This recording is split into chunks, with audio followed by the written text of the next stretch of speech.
When I went on the Appropriations Committee, I saw so much medical research being funded by the federal government in California, Massachusetts, Maryland, New York, and hardly a dollar was spent in Texas. I said, this isn't right. We have 5 Nobel laureates at UT Southwestern. What are we doing here? You cannot have a robust, credible foreign policy without having your own house in order domestically. And I think we're seeing some of that at play right now. The domestic dysfunction and difficulty that we have in coming together as a nation is hindering our ability to fund operations in Ukraine, for example, even for Israel. And so we're seeing the effects of that. We have to have a consensus among all of us that we care more about our country than we care about our individual political differences. Welcome to Learning from Leaders, a podcast from Southwestern Medical Foundation where we dive into a world of wisdom, mentorship, and innovation, exploring the insights and life lessons of seasoned community and business leaders. I'm Michael McMahon, President and CEO of Southwestern Medical Foundation. I invite you to subscribe now and join us on this empowering journey of growth and leadership. Now, let's learn from the best and drive meaningful change together. Well, good evening, everyone. Thank you all for attending, and thank you to Senator Hutchison and Ambassador Jordan for being with us tonight. I'm really excited for this conversation, particularly as I never thought I'd ever be on a podcast before. So this is exciting for me. We'll jump right into it. You know, we started this evening with a My Why video, which we do a lot at Cary Council events. It really helps ground us in kind of the purpose for this group and this initiative. So I'd love to start with each of you. You could just tell the group how you became involved with UT Southwestern and Southwestern Medical Foundation and why you're involved still today. UT Southwestern is a treasure for our city. I really, I guess since I've lived in Dallas, I have worked with and done things with UT Southwestern, but when I was in the Senate, I almost had a daily conversation with Kern Wildenthal or, you know, the people there. I worked very hard for a research project for victims of the, during the Iraq War, there was a toxic wind that carried through the sand, and I was fighting for help for those veterans who went in able-bodied and came out just totally debilitated. And the Department of Defense said, no, this is psychosomatic. And Ross Perot and Dr. Bob Haley, who was the doctor that just wouldn't give up. And so I was working with UT Southwestern to get money for Dr. Haley to do the research and to get the ability to talk to the veterans. And UT Southwestern stuck with him. And I'm going to tell you that Dr. Haley took so much abuse, so did UT Southwestern, but they stuck with it. And lo and behold, Dr. Haley was right. It was toxic toxins that had gone through the wind. In the Middle East, the wind carries, as you know, for 50, 100 miles.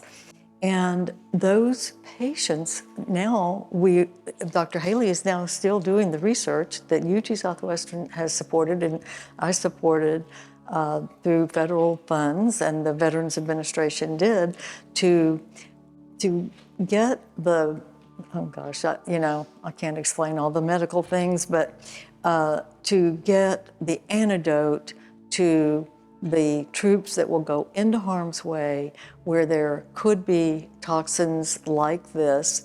And so they're now developing at UT Southwestern the antidote for this horrible disease that came from this disease. But the reason I'm talking about this is because UT Southwestern is an academic institution. They could have said, oh, it probably is psychosomatic, or maybe Bob Haley's wrong, or maybe, no.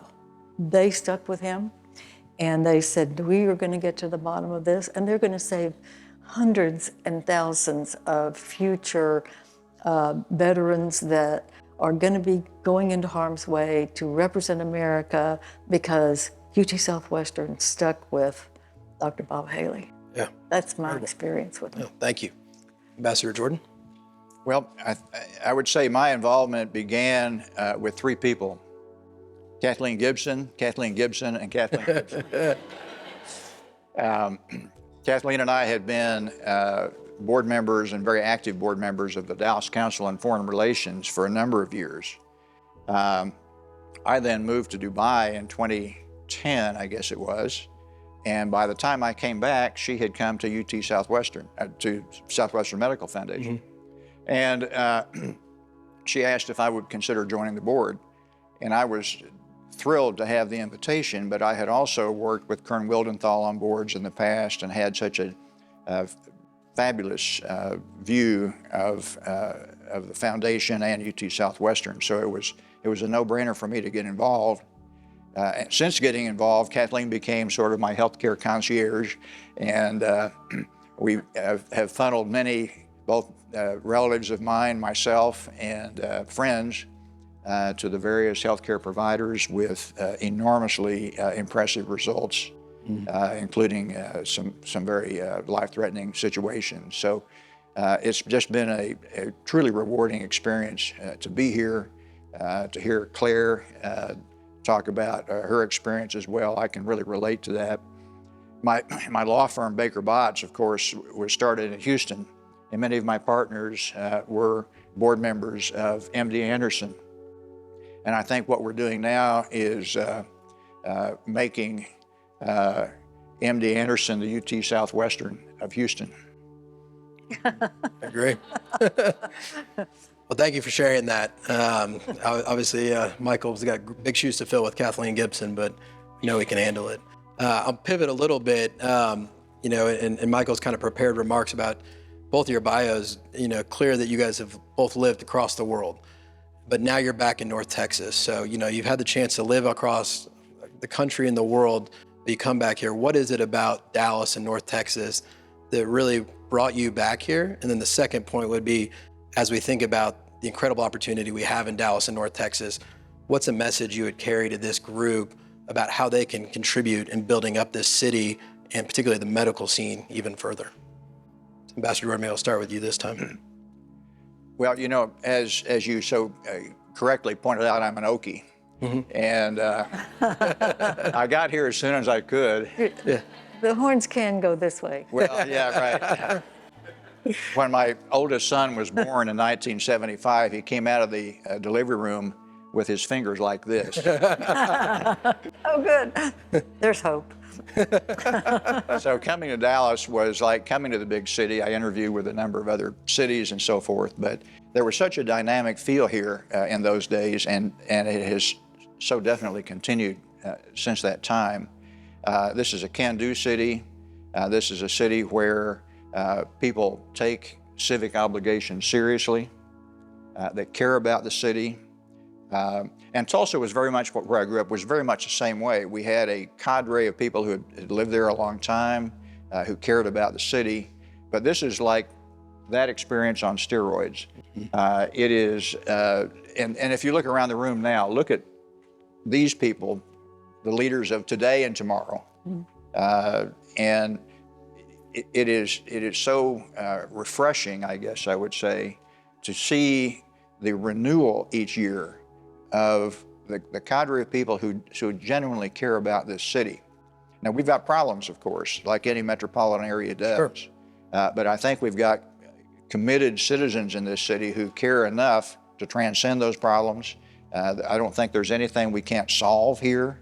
And I've been here now since 1974 and have just been thrilled at the growth that we've seen, the responsible leadership, and the community, which is really what it's all about.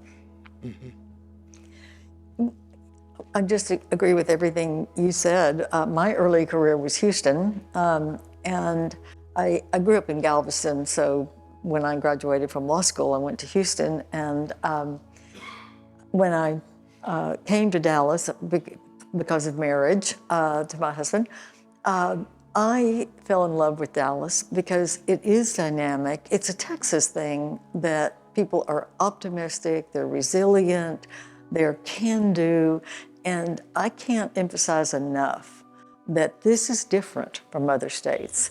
I remember when I was in the Senate asking one of my fellow senators, so where do you live? And he said, well, I live on Pennsylvania Avenue. I said, what?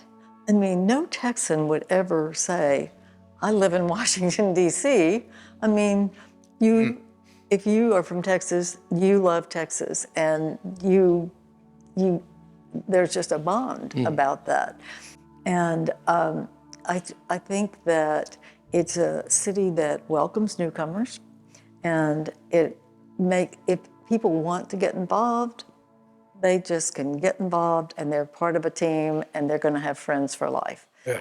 And I think we judge people more by what they want to do for the community, to make it better, to make life better, to build churches or to build societies or organizations or clubs.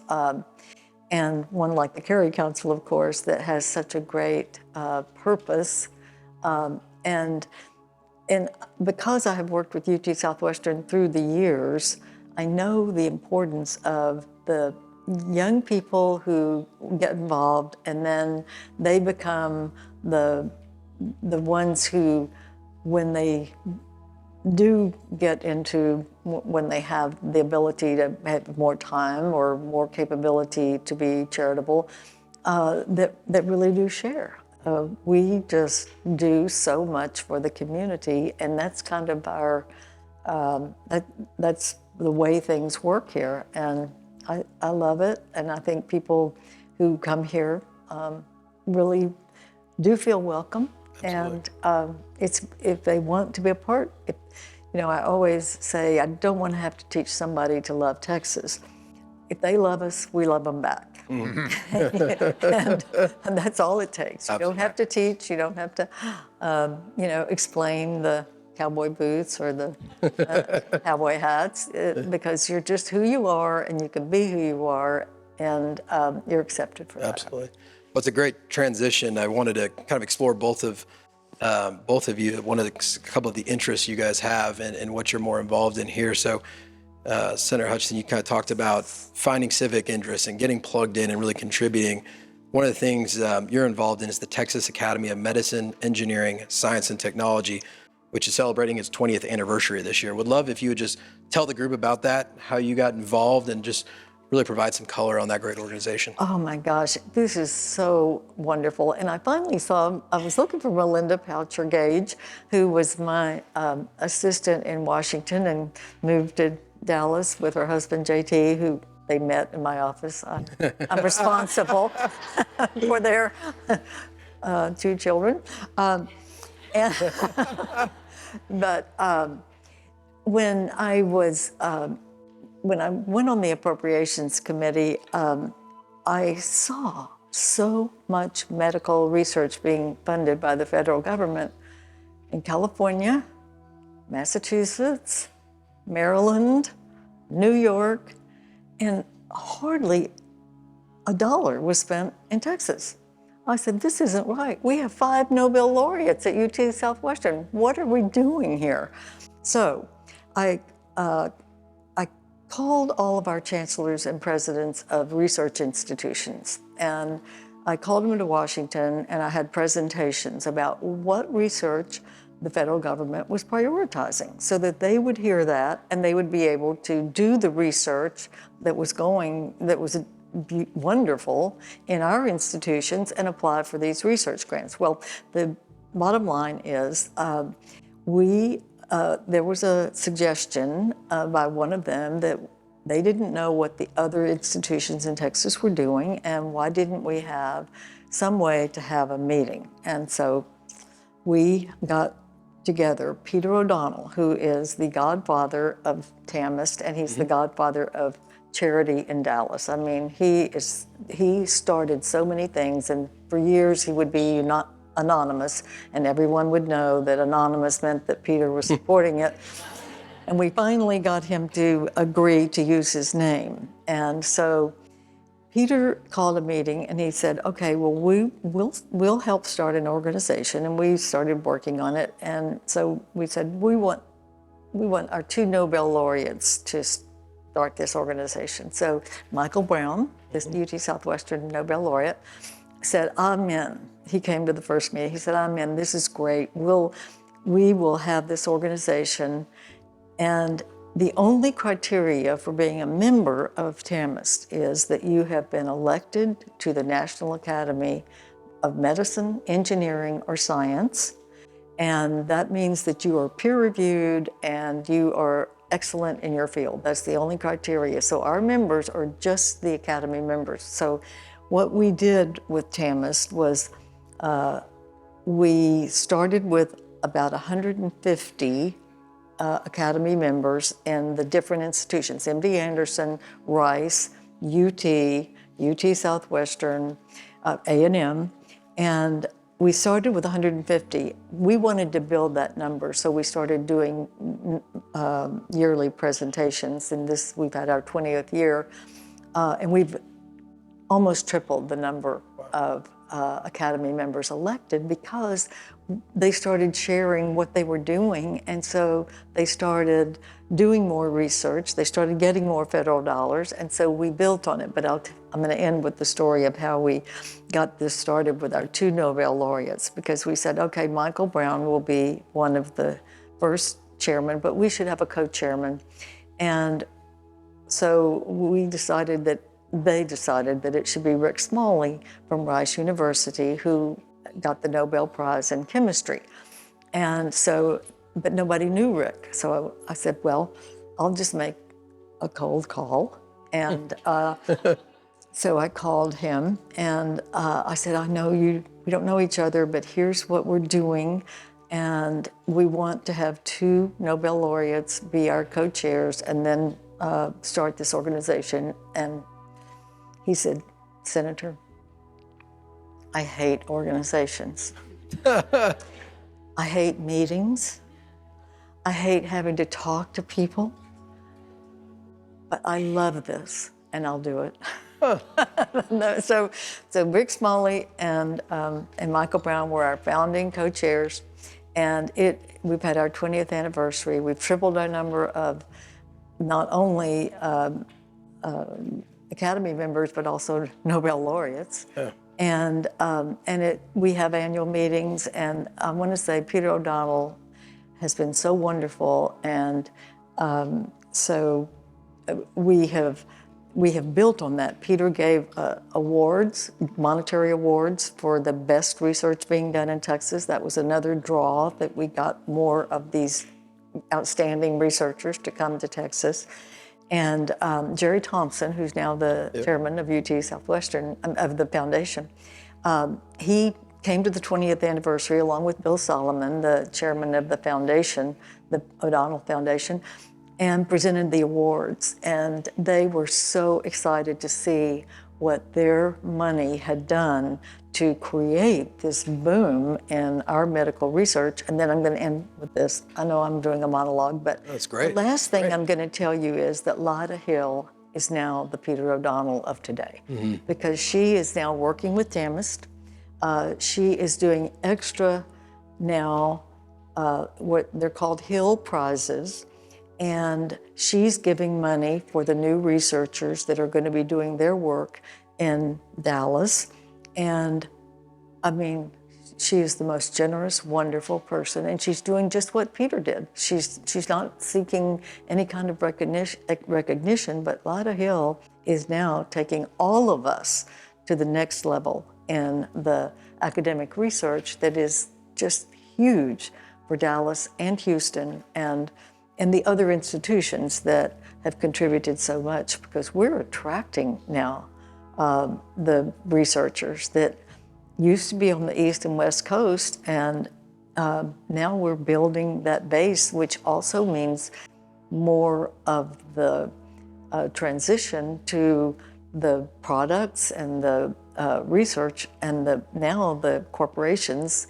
We are hoping we're going to be moving to Texas. Build the ecosystem. Yeah, exactly. And so it's going to be job creating and economic creating. So it's very exciting, but it started at UT Southwestern. Yeah, I think it's an incredible example of something obviously we're trying to leverage at the Cary Council as well, of really letting those medical professionals, they don't have to leave Texas, they don't have to leave Dallas to go get that early stage funding and really build their careers here, no different than you're doing. And that's the next step. It's that in-between time when there's a product, and then you have 10 to 15 years of all of the processes you have to go through to prove that it works, to get a good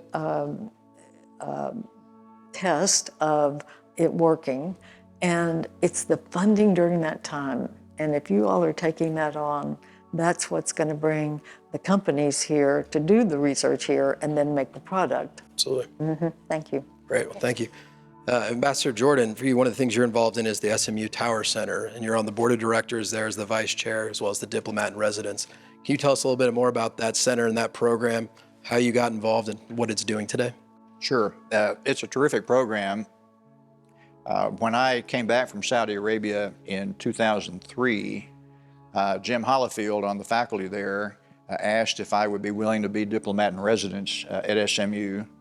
The prior diplomats in residence had been, I think, Dick Cheney and Bob Strauss, so I thought that was pretty good company. Yeah.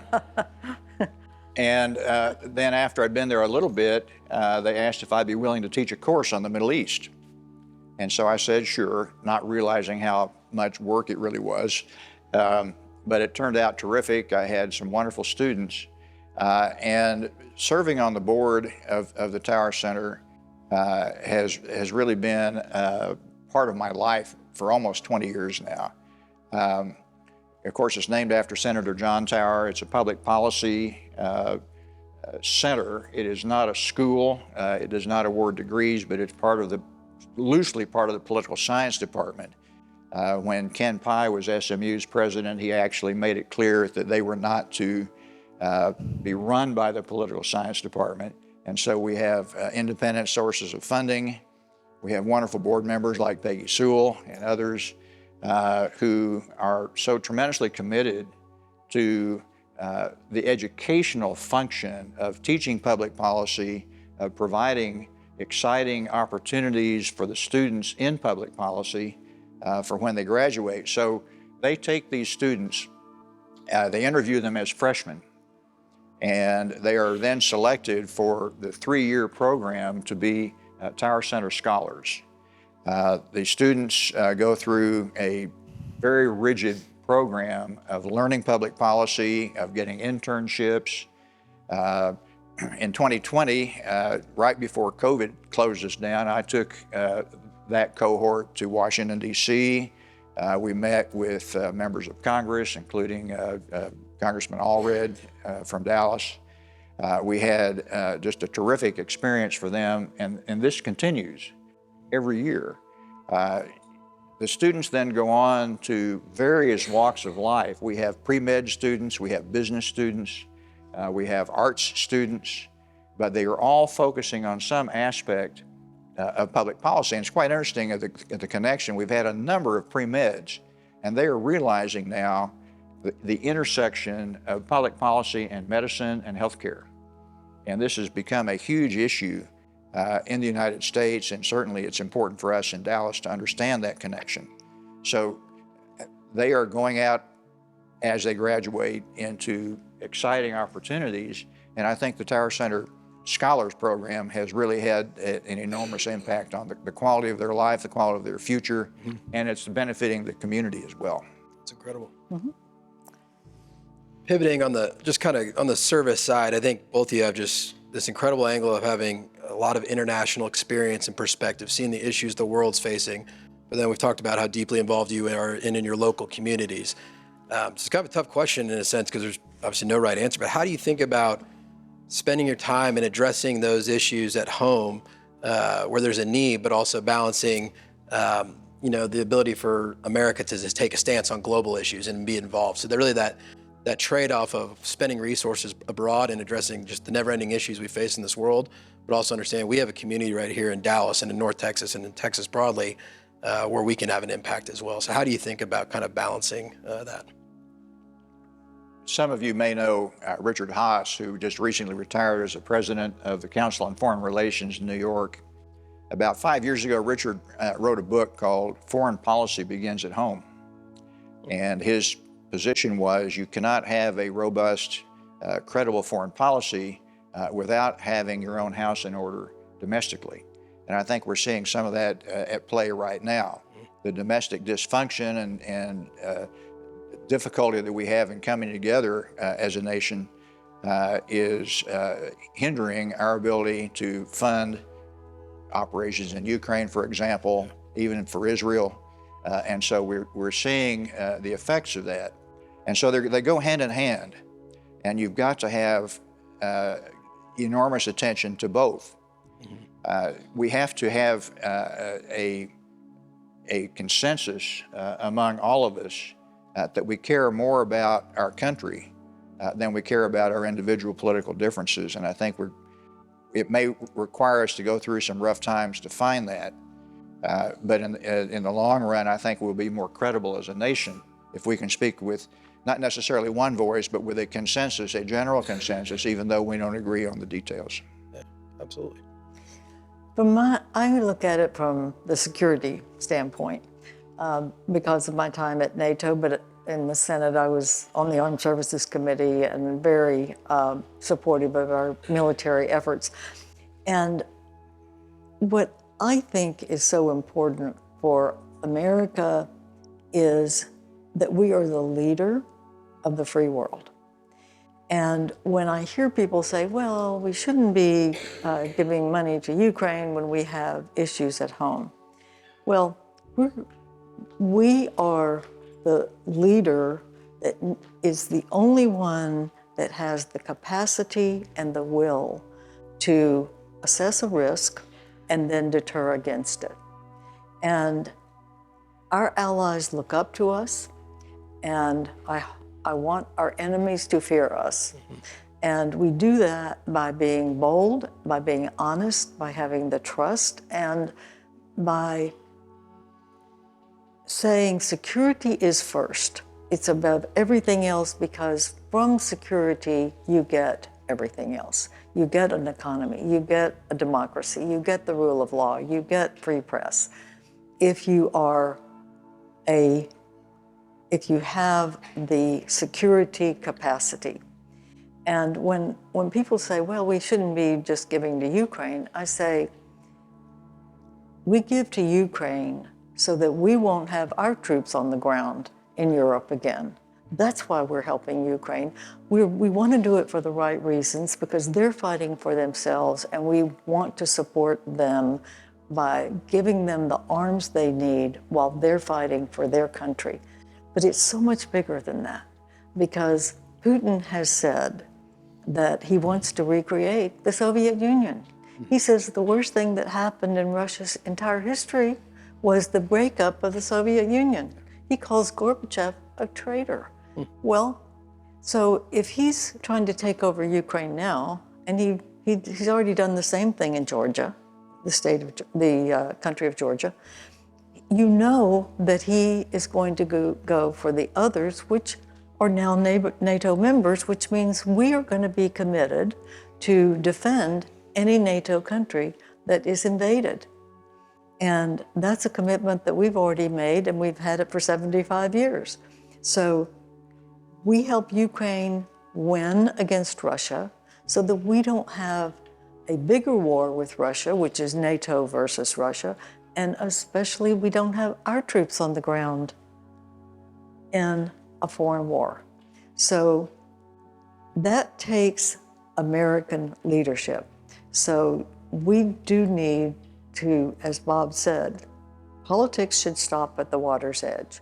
We should be united, Republicans and Democrats, when it goes to our foreign policy, which should be trustworthy and fair, but it also should be that we are the leaders of the free world. We are the leaders of NATO, there's no doubt about it, because we do invest in security first. We have the biggest investment of any other free country in the world, the biggest investment, except for China, in security at all, but of the free countries of the world, we have the biggest security investment. And our allies realize that, they respect it, and they look to us to lead. So yes, we have to keep our home fire burning. We have to show the strength. We have to be trustworthy, and we have to lead so that there's no other country that is going to have our interests at heart like we do. And we're going to do the right thing, and we're going to make sure that we are consistent so that our allies trust us and our enemies fear us. Mm-hmm. It's a quick pivot. This wasn't in our script, but both Ambassador Jordan, you talked about Council on Foreign Relations. Senator Hutchison, you talked about kind of being aware of what's going on globally and the reasons why. When I think about this group, I think a lot of the group in here is very plugged in Dallas, and if they're not, they know how to get plugged in. Any just thoughts about how this next generation can be more involved kind of globally, internationally, or at least have the awareness of what's going on, to your point, to kind of make those better decisions and really lead with the right framework in mind? Any thoughts about how this group can maybe get further plugged in? Oh, absolutely. Your generation needs to understand by reading history, by reading the news, whatever news there is anymore, but to see the bigger picture, to see why we're doing what we're doing. Do we make mistakes? Yes, we do. I'm not saying that we're perfect. I mean,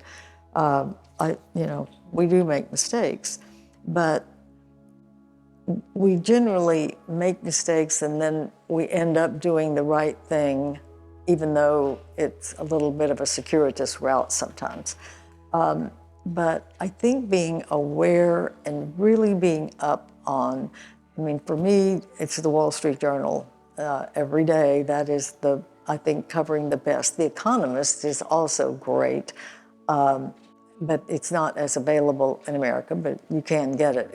It's very good, and it really gives you a sense of the European views, but also I think those are the ones that really have the capability to look at that bigger picture and talk about it. And some of the TV commentators are former generals and admirals that also have a great feel for what we need to be doing in our military strategies to be able to prepare, and I think looking at what they are saying is also very helpful. Mm-hmm.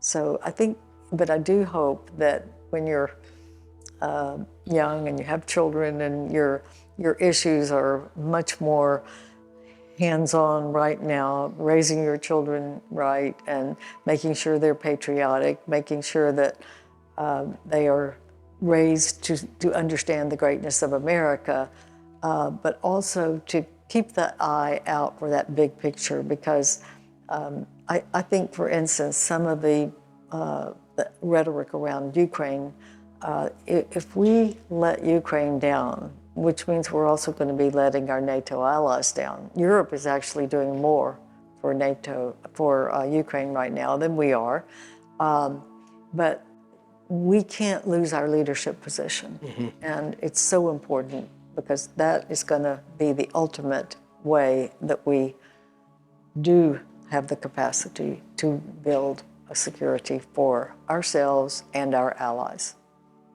Thank you. Could I just add one thing to that? Please. There are a number of really good foreign policy organizations in Dallas. The Tower Center that I was talking about earlier, you don't have to be an SMU student to participate in the Tower Center. They have what's called the Tower Center Forum, and you can be a member of that.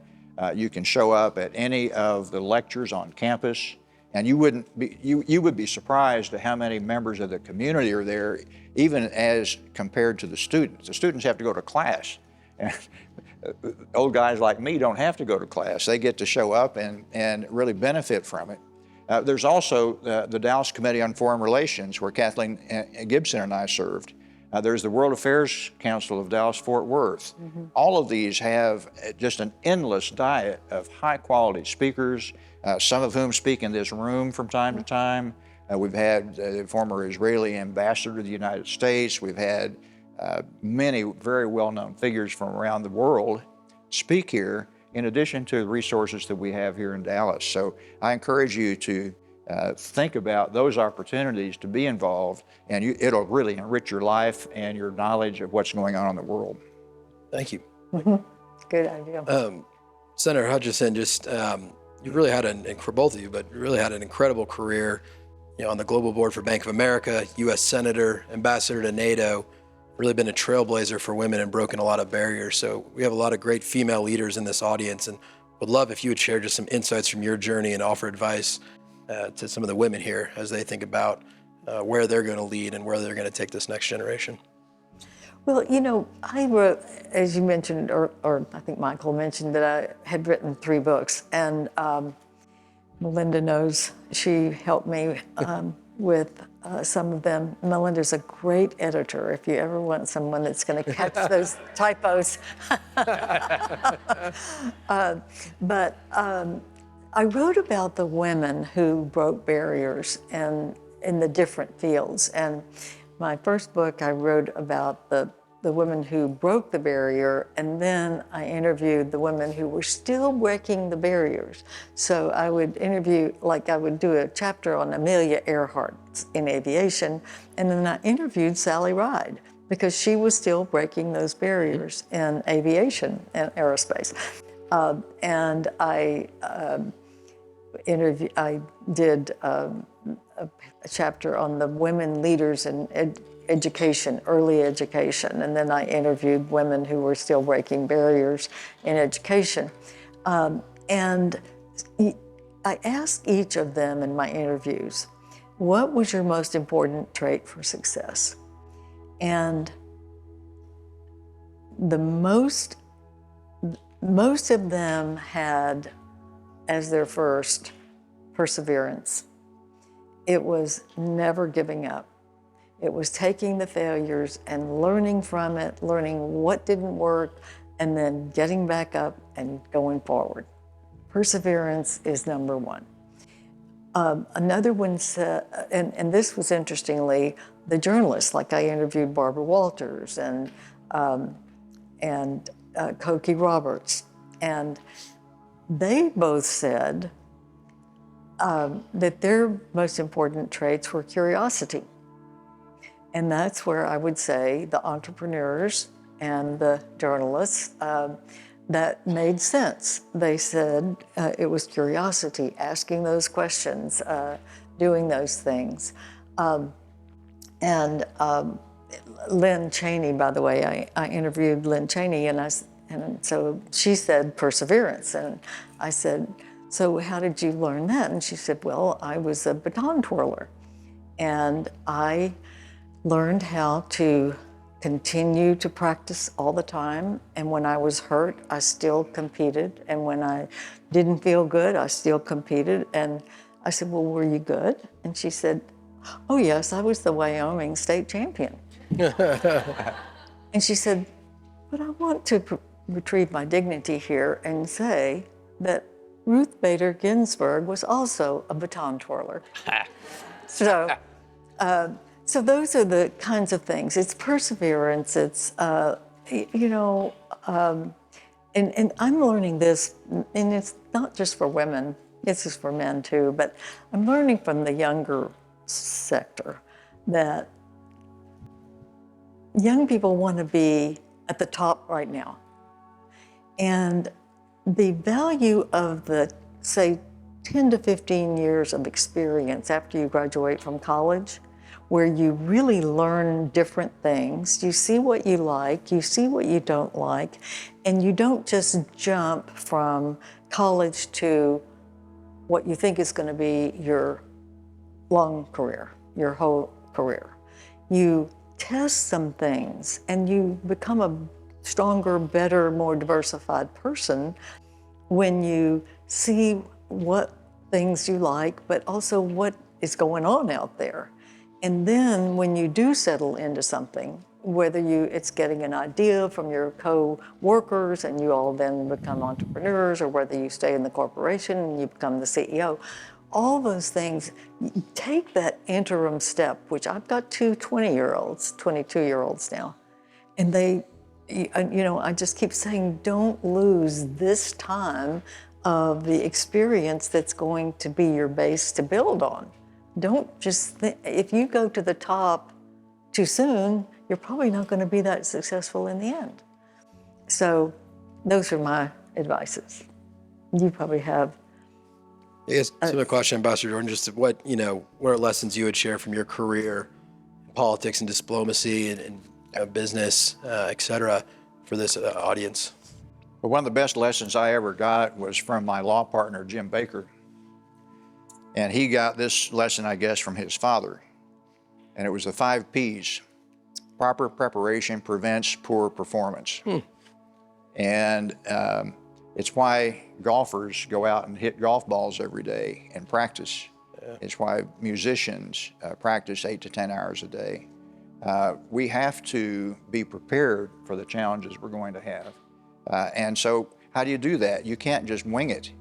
You have to put in the midnight oil sometimes to get it done. And so I think that would be my strongest piece of advice, is to be prepared for what you're doing. Know what it takes. And a great example was just this week in the women's basketball championship.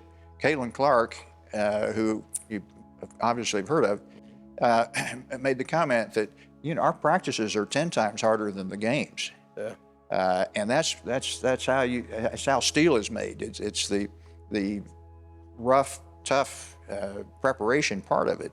And so I think being ready to be prepared, knowing how to prepare, is crucial to success in this world. Yeah, thank you. This is a last question before we get into some kind of fun questions to end this. So as we talked about, we're going to kind of convert this into a podcast. And this is a question we're going to try to consistently ask all the guests, which is, can you tell us one leader who has inspired you and how those lessons have influenced your leadership and overall approach? Moi? Okay. Well, I'll go back to Jim Baker. I had the privilege of being his law partner for a number of years. And then he would, when I was running our legal practice in Dubai, in the Middle East, he would come out a couple of times a year. We'd fly around the region, and he would be treated like a rock star, as you could imagine. But he, again, was so enormously prepared. He knew he knew everything about every leader he was going to meet.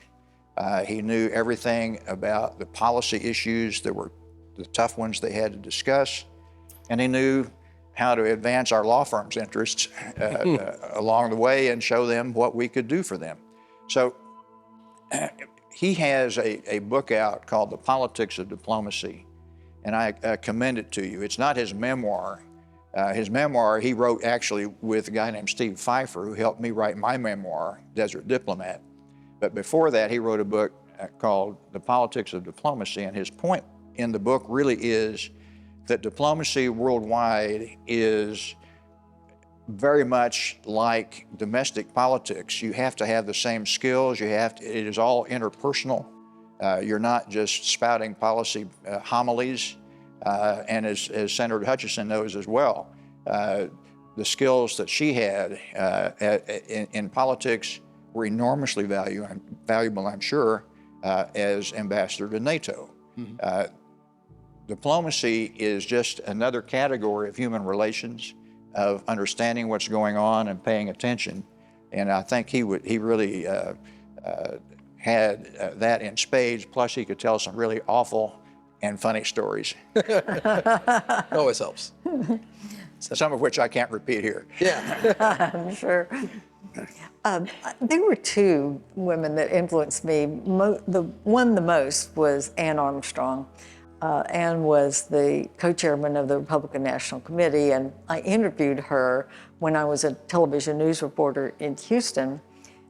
She came from Armstrong, Texas. She was actually from Louisiana, but she married Tobin Armstrong.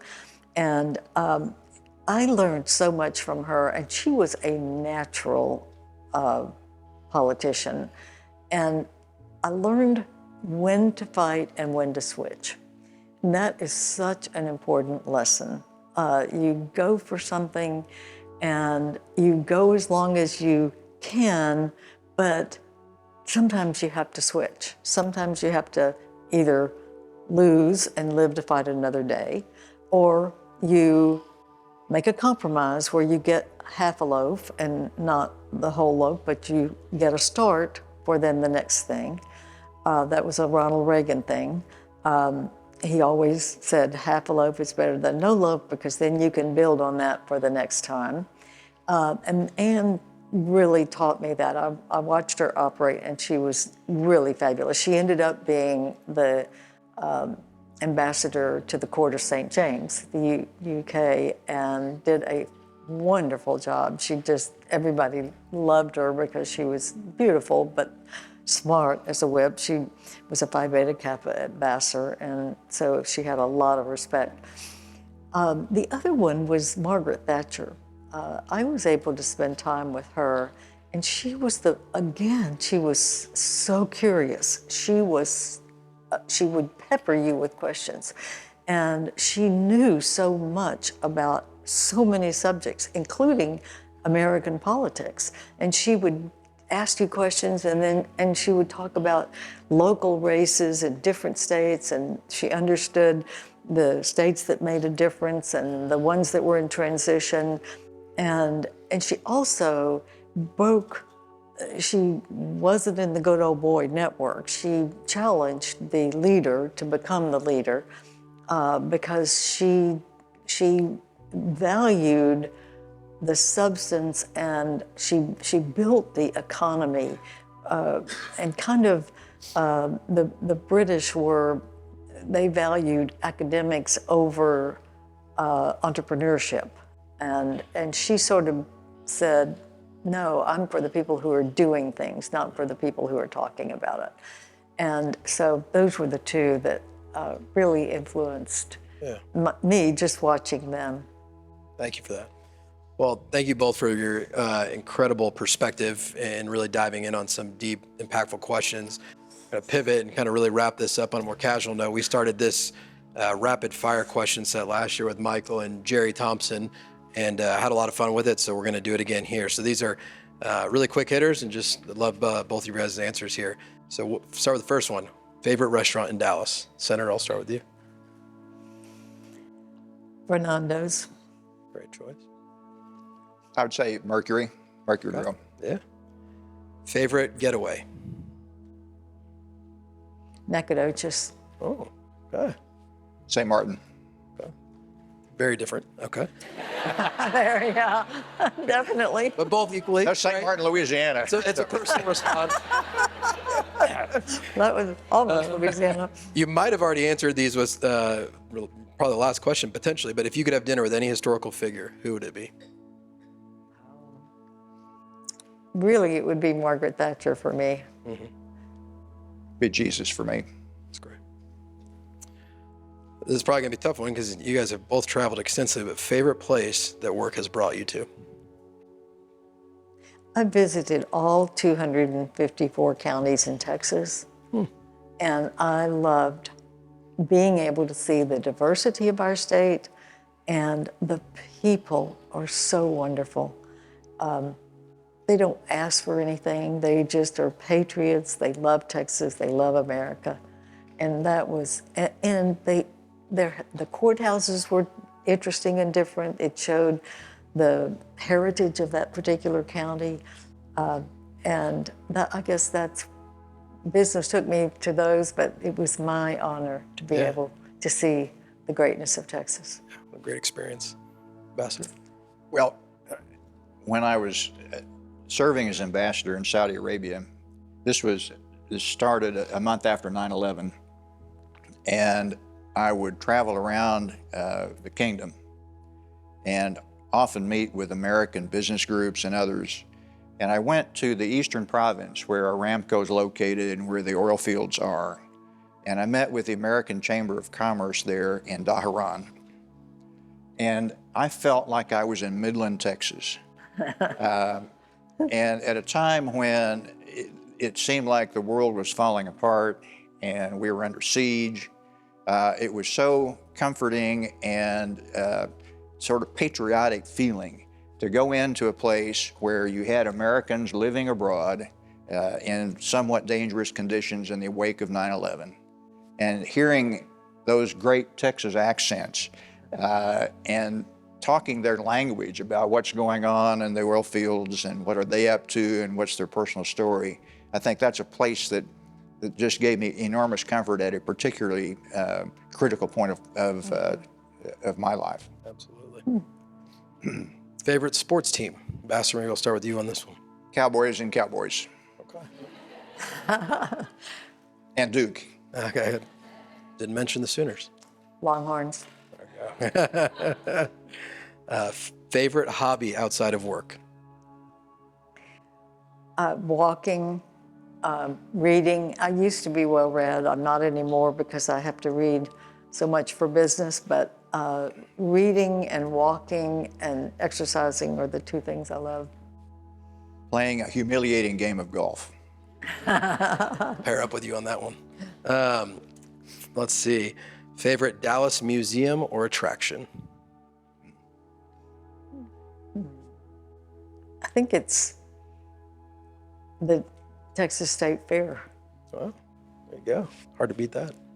I would say the Perot Museum. I took my grandkids who live in Costa Rica there just a few months ago, and they were dazzled by it as I was. It's spectacular. Oh, yeah, it really is. Well, both of you are well read, so I'm eager to hear this one, but favorite book?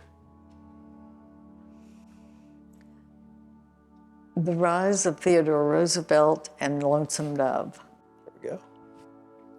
A Gentleman in Moscow. Okay. What is the song, if we looked at your phone, what is the most played song on your phone?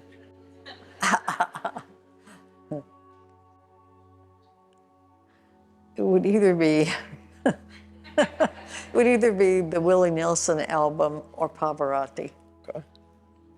Come Away With Me by Norah Jones. Okay. No Taylor Swift. Okay.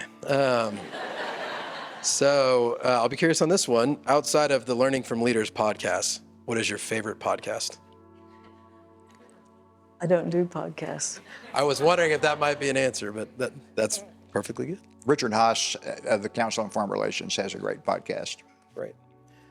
Thank you I both. like him so much. Yeah, I didn't know he had them. Thank you both for all the questions. Hopefully, Jess and Blake, do we have time for one or two questions?